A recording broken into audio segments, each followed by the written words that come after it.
हिंदी साहित्य के सभी विद्यार्थियों का इस वन शॉट क्लास में बहुत बहुत स्वागत है। अंतराल पुस्तक जो है कक्षा 12 हिंदी साहित्य की, उसके तीनों चैप्टर्स के एमसीक्यूज हम यहाँ वन शॉट क्लास में देखने वाले हैं। इससे पहले भी हमने प्रत्येक टॉपिक की वन शॉट क्लास लगा रखी है। यदि आप लोगों ने अब तक वो नहीं देखी है तो ज़रूर देखें।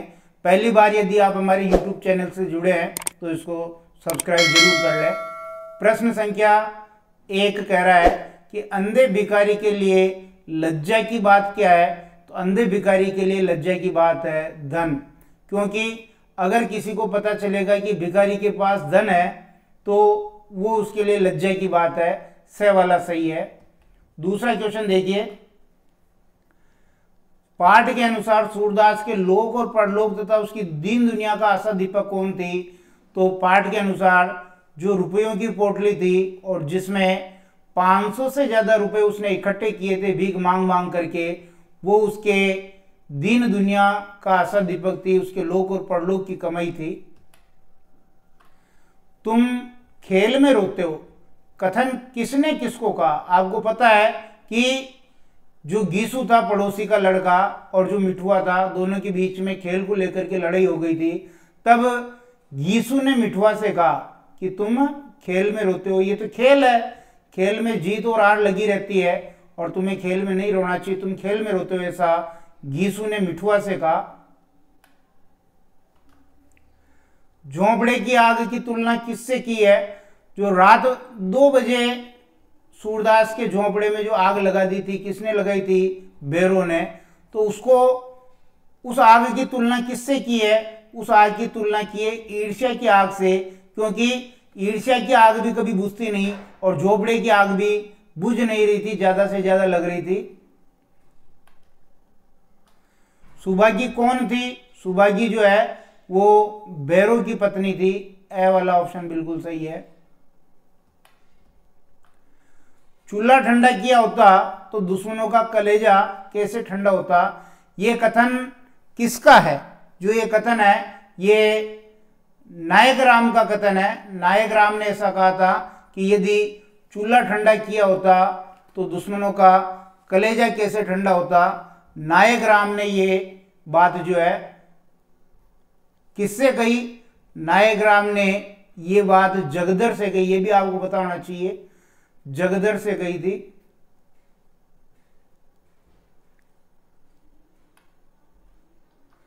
सूरदास की झोंपड़ी में किसकी व्यथा का अंकन है। बहुत ही इंपॉर्टेंट प्रश्न है कि सूरदास की झोंपड़ी में दलित और शोषित जनों की व्यथा का वर्णन है। सूरदास भी दलित शोषित अंधा है। स वाला ऑप्शन सही है। सूरदास की झोंपड़ी पाठ भारत के किस अंचल का अच्छा चित्र खींचता है। भारत के जो पूर्वी अंचल का जो चित्र है वो अच्छी तरह से खींचता है। ए वाला ऑप्शन सही है। सूरदास की झोंपड़ी के लेखक कौन है। सूरदास की झोंपड़ी के लेखक मुंशी प्रेमचंद है, क्योंकि ये जो सूरदास की झोंपड़ी है ये उनके रंगभूमि उपन्यास का अंश है, इसलिए इसके लेखक भी मुंशी प्रेमचंद हो गए। सूरदास की झोंपड़ी किस उपन्यास का अंश है। यह भी हमने बात करी ली ऊपर, रंगभूमि उपन्यास का अंश है। द वाला ऑप्शन सही है। सूरदास की झोंपड़ी में किसने आग लगा करके रुपए चुरा लिए थे। तो जो भैरव था उसने आग लगाई थी और 500 रुपए जो उसकी पोटली में थे वो चुरा लिए थे। सूरदास जैसे लाचार और बेबस व्यक्ति की जिजीविषा एवं उसके अनूठे संघर्ष का चित्रण किस उपन्यास में है। ये रंगभूमि उपन्यास में। ये द वाला ऑप्शन सही है। आसमान पर लाली छाई हुई थी, ये लाली किसकी थी। ये जो झोंपड़े में आग लगाती थी उसकी लपटों की लाली थी। ए वाला सही है। सूरदास कौन था। ये एक दृष्टिहीन भिखारी था। बिल्कुल सही है। ये रंगभूमि उपन्यास का नायक है, ये भी ठीक है। मिठुआ का चाचा, ये भी ठीक है। तो सारे के सारे कथन बिल्कुल सही है। द वाला ऑप्शन सही है। सूरदास की झोंपड़ी पाठ में किस पात्र का उल्लेख नहीं हुआ। सुभागी आई है, भैरव की पत्नी है। सुभागी कौन है, भैरव की पत्नी है। भैरव आया ही है, जगदर भी भैरव का जो मित्र है। कालूराम पात्र इसमें नहीं आया। द वाला सही है। सुभागी सूरदास की झोपड़ी में क्यों छिपती है। वो अपने पति की मार से बचने के लिए उसकी झोंपड़ी में छिपती है। पति कौन था उसका? भैरव। सूरदास की बदनामी का क्या कारण था? सौभाग्य को उसने अपने झोंपड़ी में शरण दे दी थी और उसका शरण देना ही उसकी बदनामी का कारण बन गया। स वाला ऑप्शन सही है। सूरदास को आत्मग्लानि क्यों हुई? तो आत्मग्लानि इसलिए हुई कि लोगों ने उस पर लांछन लगाए, उसको बदनाम किया, लोगों द्वारा उसके चरित्र पर जो प्रश्न उठाए गए उसके कारण उसको आत्मग्लानि हुई।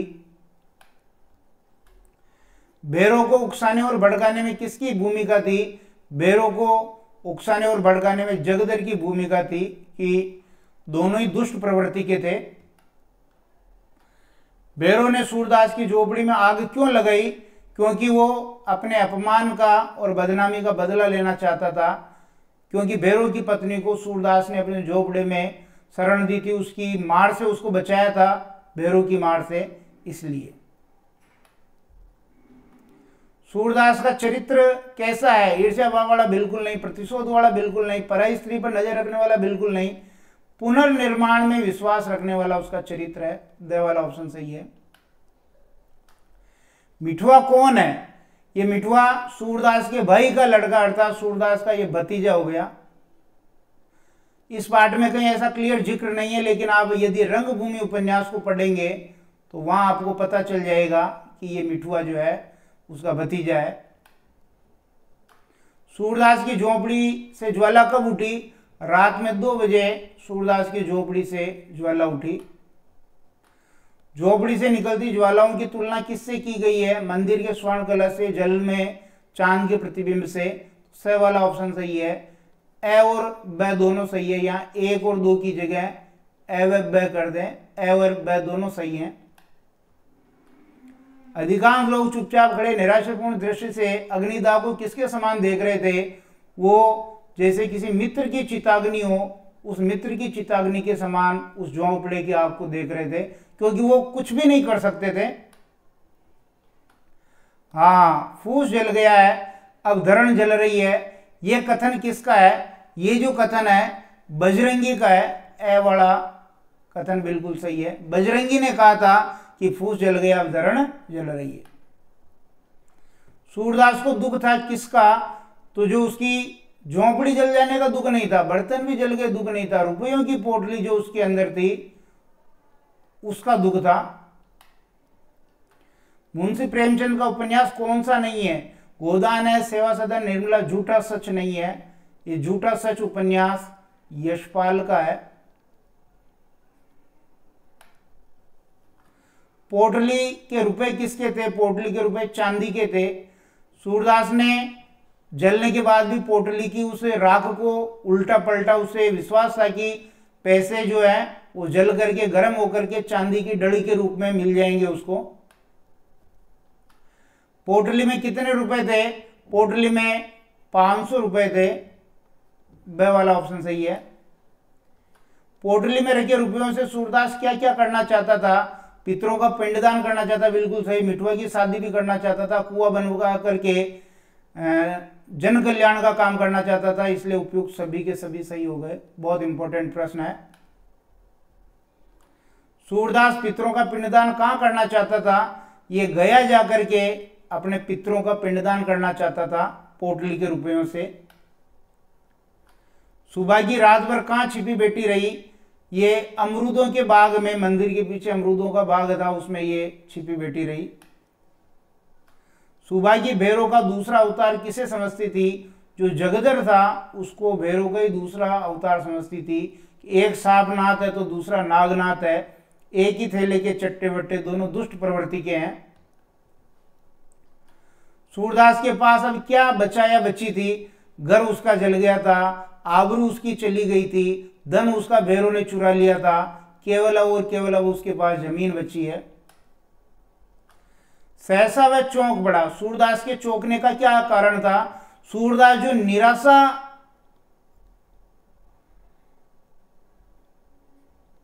निराशा के समुद्र में गोते लगा रहा था, तो जब उसने आवाज सुनी कि तुम खेल में रोते हो, गीसू ने जो ये आवाज मिठुआ को दी, और उसने सुनी तो उसने कहा ये जीवन भी तो खेल है, और वो एकदम चौंक गया। जगदर क्या काम करता था? जगदर खोंचा लेकर के घूमता था। तो हम 100 लाख बार बनाएंगे। कथन किसका है? ये कथन सूरदास का है। कथन किसका है? सूरदास का है। और सूरदास ने ये कथन किसको कहा? मिठुआ को कहा। मिठुआ ने जब बार बार प्रश्न किए तो उसने कहा कि हम भी जितनी बार लोग इसको जलाएंगे, हम उस झोपड़ी को पुनः बनाएंगे, हम 100 लाख बार बनाएंगे।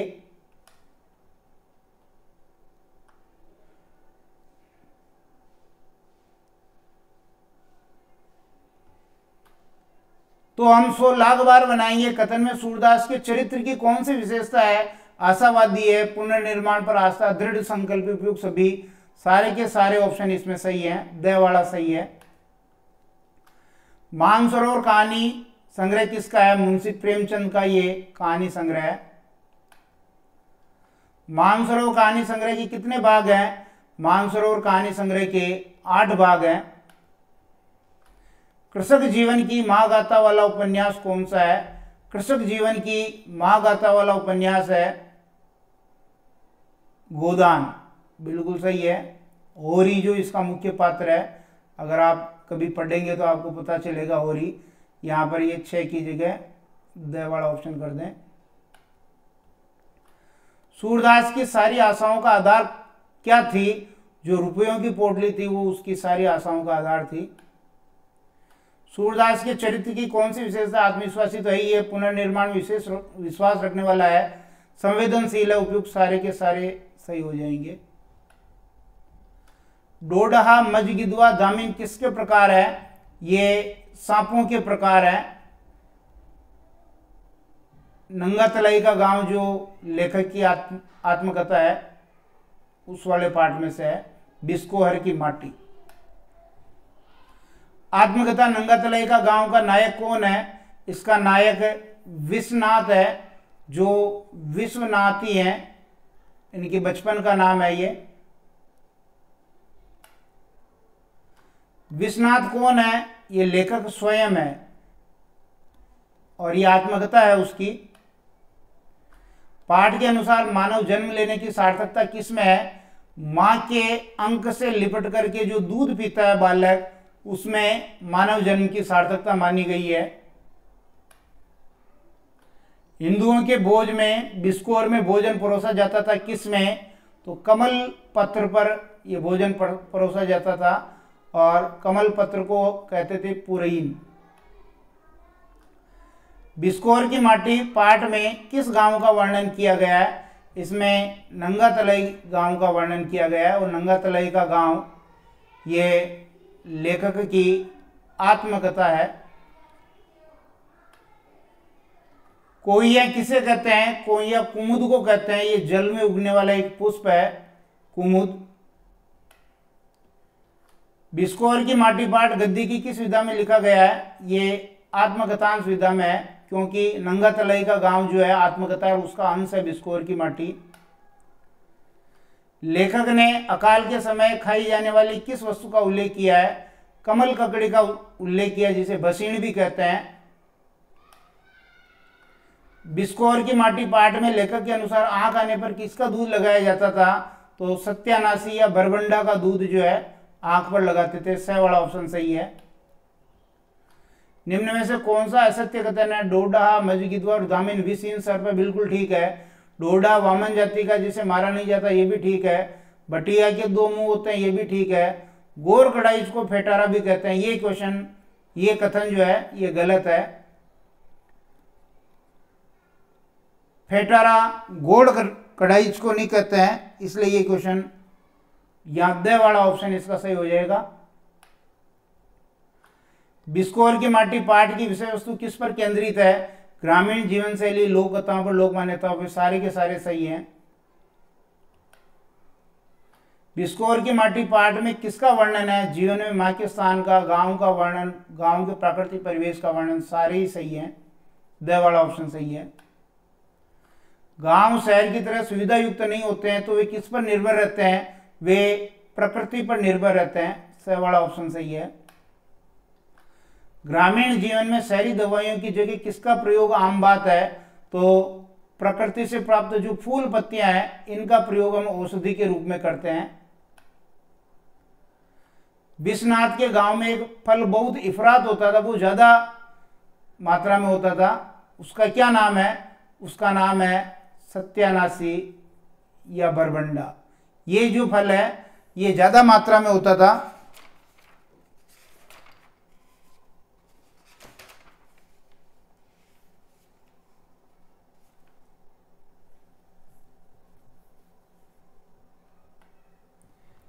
इकसठवां देखिए, निम्न में से सांप की प्रजाति नहीं है कौन सी? मजगिदवा है, डोडा, भटिया, शरीफा नहीं है, ब वाला ऑप्शन। गांव में फूलों की गंधों से किसका संबंध जोड़ा जाता था? सांप का, देवी का, चुड़ैल का। सारे ही ऑप्शन सही हैं, द वाला ऑप्शन सही है।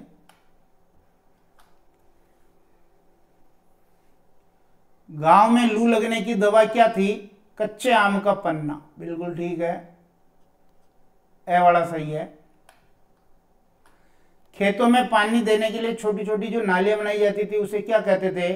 उसे कहते थे बरहा, से वाला ऑप्शन सही है। वह औरत विश्वनाथ को औरत के रूप में नहीं लग करके किसके रूप में लगी? वो फूलों की खुशबू के रूप में, चांदनी के रूप में, जूही की लता के रूप में। तो उपयुक्त सभी सही है, द वाला ऑप्शन सही है। विश्वनाथ पर क्या अत्याचार हो गया? उसका छोटा भाई आ गया और उसने मां के दूध पर अधिकार कर लिया, तो छोटे भाई द्वारा मां का दूध पीना ये अत्याचार हो गया। लेखक की मां की तुलना किससे की है? बतख से की है। बतख भी अपने बच्चों से बहुत प्रेम करती थी, उसका किस तरह से वो केयर करती थी, रख रखाव रखती थी। हरसिंगार का फूल किस ऋतु में खिलता है? हरसिंगार का फूल शरद ऋतु में खिलता है, वाला ऑप्शन सही है। पाठ में गर्मी और लू से बचने के क्या उपाय बताए गए हैं? तो कमीज में प्याज बांधना ये उपाय बताया गया है। पाठ में कौन कौन से सांपों के बारे में बताया गया है? गोंगन, गोर कड़ाइच, फेंटारा, डोडा, मजगिदवा, दामीन। ए और ब दोनों है, क्योंकि कोइया, बरबंडा, हरसिंगार, कमल ये तो फूल है, सांप नहीं है। कोइया, हरसिंगार, कमल किसके प्रकार हैं? ये सब फूलों के प्रकार हैं।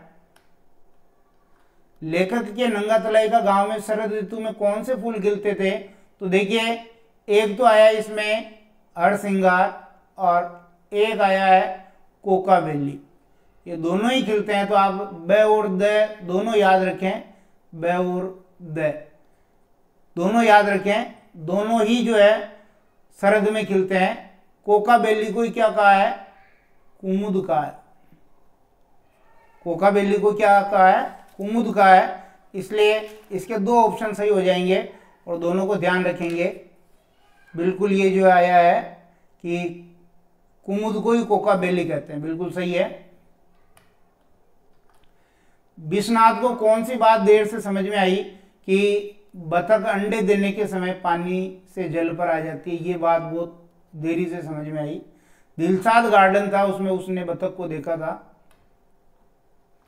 लेखक ने मां की तुलना बतख से क्यों की है? क्योंकि बतख भी बच्चों के प्रति सतर्क रहती है और मां भी अपने बच्चों के प्रति बहुत सतर्क रहती है। पूरब टोले के पोखर में क्या फूलते हैं? कमल।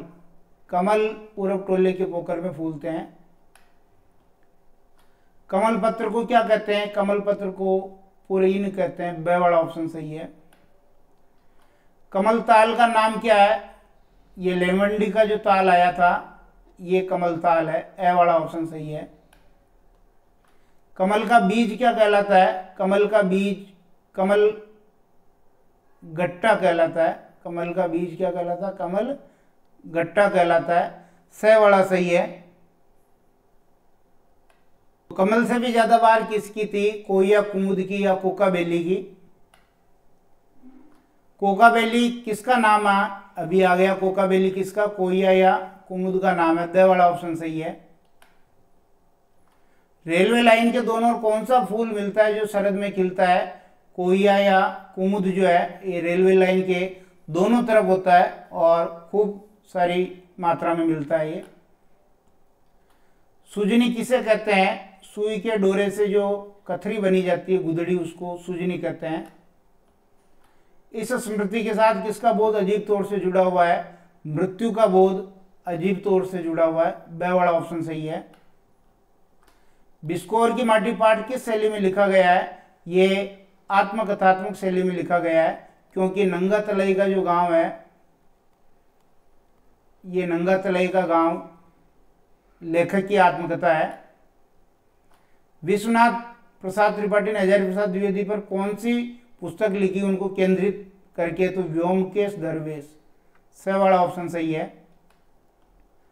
निम्न में से किसकी चर्चा फूल के रूप में नहीं होती है?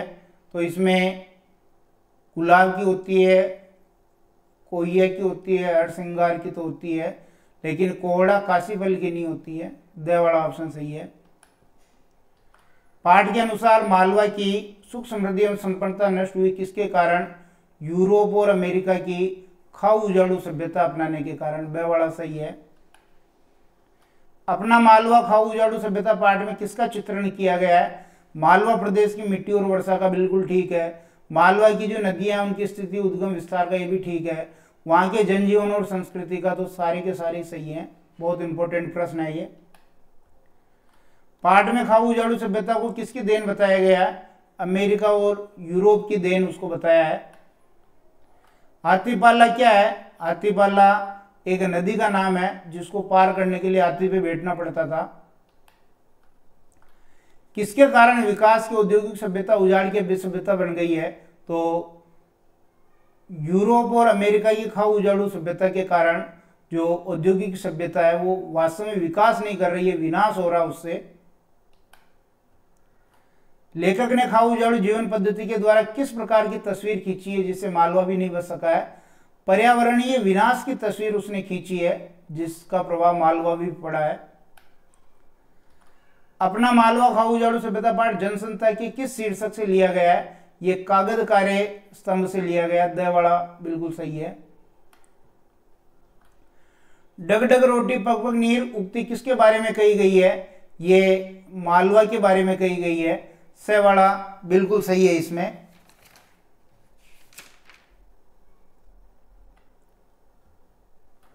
नई दुनिया की लाइब्रेरी में कितने वर्षों के पानी का रिकॉर्ड है? 128 वर्षों के पानी का रिकॉर्ड है, और ये रिकॉर्ड आपको मिलेगा 1878 से 2006 तक का। मालवा में सर्वाधिक वर्षा किस वर्ष हुई थी? तो मालवा में सर्वाधिक वर्षा हुई थी 1973 में, और 1973 में वर्षा हुई थी 77 इंच। लेखक के अनुसार सूखे का साल होता है, लेखक के अनुसार सूखे का साल जो होता है जब 28 इंच से कम बारिश होती है तो उसे हम सूखे का साल कहते हैं। ए वाला ऑप्शन सही है। मालवा में पानी का प्रबंध किसने किया था? विक्रमादित्य ने भी किया, भोज ने किया, मुंज ने किया, सभी ने मिलकर के मालवा में पानी का प्रबंध किया, तालाब बनवाए। अपना मालवा खाऊ उजाड़ू सभ्यता में पाठ के लेखक कौन है? प्रभाष जोशी इसके लेखक हैं, ये इनका स्तंभ लेख है।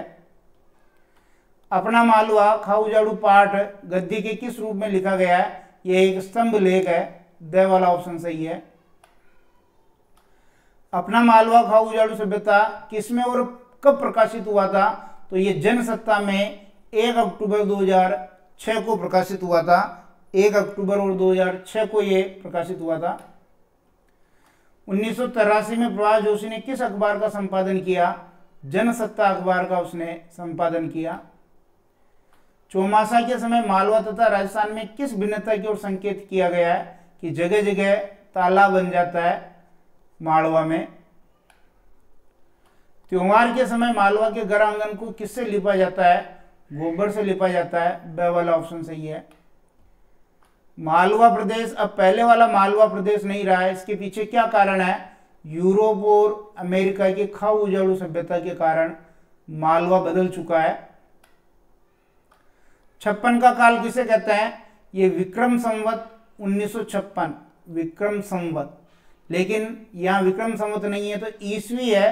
1899 से 1900 ईस्वी का जो समय है वो छपनिया का काल कहलाता है। 2005 में जनसत्ता में लिखे लेखों संपादकीय का चयन किस शीर्षक से प्रकाशित हुआ था? तो हिंदू होने का धर्म शीर्षक से प्रकाशित हुआ था। ब वाला बिल्कुल सही है, हिंदू होने का धर्म।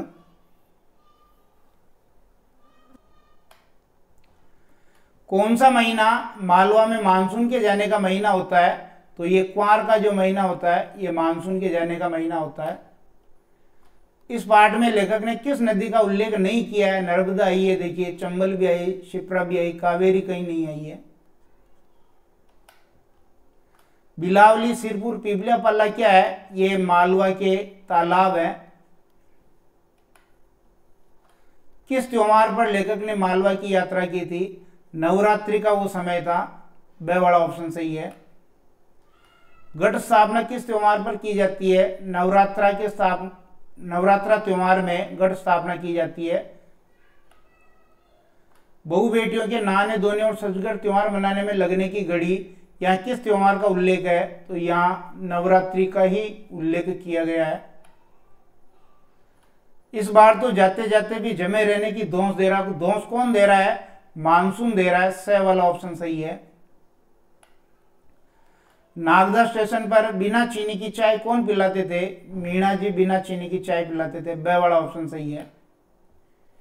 नागदा स्टेशन पर मीणा जी क्यों दुखी थे? क्योंकि कुआलालंपुर में भारत हार चुका था क्रिकेट मैच, इसलिए वो दुखी थे। हाँ, अब की पानी बहुत गिरो है, ये कथन किसका है? ये मीणा जी का कथन है। मैया ऐसी भरपूर और बहती हुई तो बरसों में दिखी थी। यह मैया से क्या आशय है? जो क्षिप्रा नदी है उसके लिए मैया शब्द आया है। क्षिप्रा नदी के लिए मैया शब्द का प्रयोग किया है। लेखक ने मालवा के आंगन में से निकलना किसे कहा है? उज्जैन से जब हम देवास होते हुए इंदौर जाते हैं तो मालवा के आंगन से ही निकलते हैं। जब लेखक ने मालवा की यात्रा की तब उसकी उम्र कितनी थी? 70 वर्ष उसकी उम्र हो चुकी थी और इच्छा खूब थी लेकिन शरीर साथ नहीं दे रहा था। इस त्रासदायी प्रतीति के बावजूद लेखक ने त्रासदायी प्रतीति किसे कहा है? अपनी बढ़ती उम्र को कहा है, क्योंकि 70 साल की उम्र में वो बहुत कुछ करना चाहता है लेकिन शरीर करने नहीं देता है। वो चाहता है कि वो घास पर रगड़ खा करके फिसले, लेकिन शरीर वृद्ध हो चुका है। किस जगह नर्मदा शांत, गंभीर और भरी पूरी थी? तो नेमावर के पास बजवाड़ा में, नेमावर के पास बजवाड़ा में वो शांत, गंभीर और भरी पूरी थी। बहन जी ने जैसे उसे सहलाते हुए कहा थक गई, यहाँ किसके लिए आया है उसे? तो ये आया है नर्मदा नदी के लिए। स वाला ऑप्शन सही है। सिमरोल का घाट और बिजवाड़ा का घाट कब उतरना पड़ता है? जब ओंकारेश्वर से नेमावर जाते हैं तब ये घाट उतरना पड़ता है। चोरल क्या है? चोरल एक नदी का नाम है। सही सुमेलित नहीं है। देखिए, पूर घर को नहीं कहते हैं, पूर कहते हैं बाढ़ को। ओटले मुख्य द्वार, चौमासा बारिश की 4 महीने, माता बिठाना, मूर्ति स्थापित करना, बिल्कुल ठीक। तो ए वाला अपना सही सुमेलित नहीं है। असत्य कथन कौन सा है? 2006 में मालवा में 40 इंच बारिश हुई। 1899 में मालवा में 15.75 इंच बारिश हुई। 1977 में मालवा में 73 इंच बारिश हुई। तो ये कथन गलत हो गया, क्योंकि 1973 में 77 इंच बारिश हुई थी, ऐसे कथन होना चाहिए था। तो तीसरा वाला स वाला सही हो जाएगा इसका। असत्य कथन है। नई दुनिया क्या है? नई दुनिया एक अखबार है। ब वाला ऑप्शन सही है। नई दुनिया की लाइब्रेरी में कब से कब तक के वर्षों के पानी का रिकॉर्ड है? 1878 से 2006 तक का। नई दुनिया की लाइब्रेरी में किसने धरती के वातावरण को गर्म करने वाली इस खाऊ उजाड़ू सभ्यता की कतरने निकाल रखी है? कमलेश सेन और अशोक जोशी, प्रभाष जोशी। तो ए व ब दोनों, कमलेश सेन और अशोक जोशी। द वाला ऑप्शन सही है। हमारी आज की सभ्यता इन नदियों को क्या बना रही है? अपने गंदे पानी के नाले बना रही है। ए वाला सही है। प्रभाष जोशी का जन्म कब और कहाँ हुआ? 1937 ईस्वी में इंदौर एमपी में इनका जन्म हुआ था। 133वां प्रश्न देखिए, प्रभाष जोशी ने पत्रकारिता की शुरुआत किसके साथ की थी? तो राजेंद्र माथुर के साथ की थी। ये भी गलत, ये भी गलत, ये भी गलत। ए वाला ऑप्शन सही है। राजेंद्र माथुर के साथ इन्होंने पत्रकारिता की शुरुआत की थी और वो अखबार था नई दुनिया, जिसके ये संपादक थे राजेंद्र माथुर। ठीक है। जनसत्ता अखबार का संपादकीय किस क्षेत्र की ओर झुकाव रखता था? सामाजिक क्षेत्र की ओर ये झुकाव रखता था। प्रभाष जोशी का संबंध किस अखबार से नहीं रहा है? देखिए, सर्वोदय संदेश से रहा है, प्रजापति से रहा है, इंडियन एक्सप्रेस से रहा है। जन संवाद से इनका कोई संबंध नहीं रहा। बे वाला ऑप्शन सही है। प्रभाष जोशी किसके आदर्शों में यकीन रखते थे? गांधी जी, विनोबा भावे, जयप्रकाश, सभी के आदर्शों में वो यकीन रखते थे। प्रभाष जोशी ने हिंदी पत्रकारिता को एक नया तेवर कैसे दिया है? देशज भाषा के शब्दों को मुख्य धारा में ला करके उन्होंने एक नया तेवर दिया। ए वाला ऑप्शन सही है। प्रभाष जोशी का किन विषयों पर किया गया लेखन मर्मस्पर्शी गहराइयों में ले जाता है? क्रिकेट पर, टेनिस पर, कुमार गंधर्व के गायन पर, उपयुक्त सभी। द वाला ऑप्शन सही है।